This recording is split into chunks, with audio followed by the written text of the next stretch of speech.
Hey guys, welcome back to Priya Sura's hut. இது Sunday morning.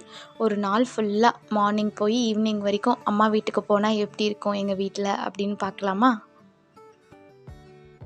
இப்போ அம்மா வீட்டுக்கு தான் போயிட்டுருக்கோம். காலையிலே எழுந்து சமைச்சு தம்பிக்கும் சமைச்சு ரெடி பண்ணியே எடுத்துகிட்டு போயாச்சு. ஏன்னா வழக்கமாக அம்மா அங்கே வந்து வா சமைச்சிக்கலாம் தம்பிக்கும்னு சேர்த்து சொல்லுவாங்க. பட் அவங்க நாங்கள் வரப்பெல்லாம் கிச்சன்லேயே இருக்க மாதிரி ஒரு ஃபீல் இருந்தது. அதனால தான் சரி இந்த டைம் நாங்களே எடுத்துகிட்டு வந்துடுறோம் அப்படின்னு ரெடி பண்ணி எடுத்துகிட்டு வந்துட்டோம்.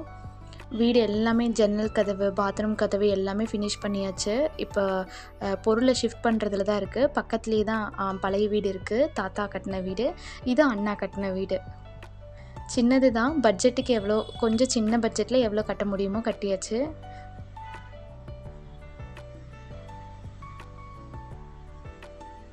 வழக்கமாக அம்மா அப்பா அங்கே வந்தாங்க, வீட்டுக்கு வந்தாங்கனாலும் ஒரு 1 hour 2 hour தான் தம்பி கூட டைம் ஸ்பெண்ட் பண்ணுவாங்க. பட் இன்றைக்கி ஃபுல் டே அவங்க கூட தான். தம்பியை விட்டு நகரவே இல்லைன்னு தான் சொல்லணும். மதியத்துக்கு வந்து பிரியாணி, தயிர் பச்சடி, ஃபிஷ்ஷு, ப்ரானு எல்லாமே ரெடி பண்ணியாச்சு. பார்க்குறதுக்கு கடை பிரியாணி மாதிரியே இருக்குல்ல, டவுட்டே வேண்டாம், கடை பிரியாணி தான். ஏன்னா எப்பொழுதுனிக்கும் அம்மா கிச்சன்லேயே இருந்த மாதிரி இருந்துச்சு. சரி, அதனால தான் இன்றைக்கி கடையில் வாங்கிக்கலான்னாச்சு. அப்பயும் அவங்க கேக்கில் ஃபிஷ்ஷு, ப்ரானு, ஒயிட் ரைஸு, ரசம் எல்லாம் செஞ்சுட்டாங்க. அதை முடிச்சுட்டு டெசர்ட்டு. இது என் ஹஸ்பண்ட் கிட்ட தான் இந்த ஒட்டிக்கிச்சு. இந்த ஏதாவது நான்வெஜ் சாப்பிட்டா டெசர்ட் சாப்பிட்றது. இது நல்ல பழக்கமா கிட்ட பழக்கமானு தெரில. பட் இப்போ எனக்கு ரொம்ப பிடிச்சிருச்சு. அதை முடிச்சுட்டு கொஞ்சம் நேரம் அம்மா தம்பி கூட விளையாண்டுட்டு இருந்தாங்க. பார்க்க ரொம்ப அழகாக இருந்துச்சு. அதோட ஃபியூ மினிட்ஸ் உங்களுக்கு ஷேர் பண்ணுறேன்.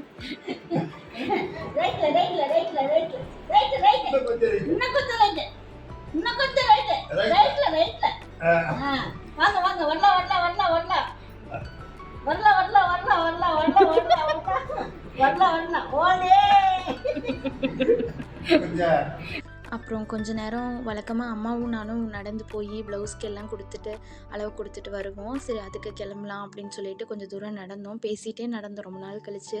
அதனால் அது பெருசாக கேப்சர் பண்ணல.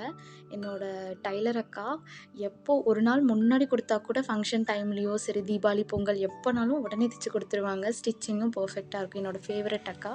அவங்கள்ட்ட கொஞ்சம் நேரம் பேசிட்டு கிளம்பிட்டோம். இந்த பூ கட்டுறதெல்லாம் வீட்டுக்கு வந்தால் தான், அம்மா வீட்டுக்கு வந்தால் தான் அப்படிங்கிற மாதிரி ஆச்சு. அப்புறம் கொஞ்சமாக மழை பெஞ்சுது. அப்புறம் அவ்வளோதான், நைட் ஆகிடுச்சு. அம்மா தம்பிக்கு டிஃபன் ஊட்டியே அனுப்பிட்டாங்க. வீட்டுக்கு போனோடனே தூங்க வைக்கிற மாதிரி அனுப்பிட்டாங்க. இன்றைக்கி ஒரு பெரிய சர்ப்ரைஸ்ன்னு தான் சொல்லணும். அண்ணா வீடு ஷிஃப்ட் பண்ணும்போது பார்த்தது இந்த ஸ்லாமு. இது எழுதுகிறப்போ தெரியல எனக்கு, அந்த no classes, no assignment. But இப்போ அதை ஃபீல் பண்ணுறப்போ ரொம்பவே எமோஷ்னலாக இருக்குது.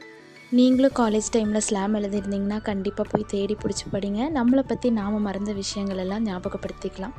அடுத்த வீடியோவில் பார்க்கலாம். டாட்டா.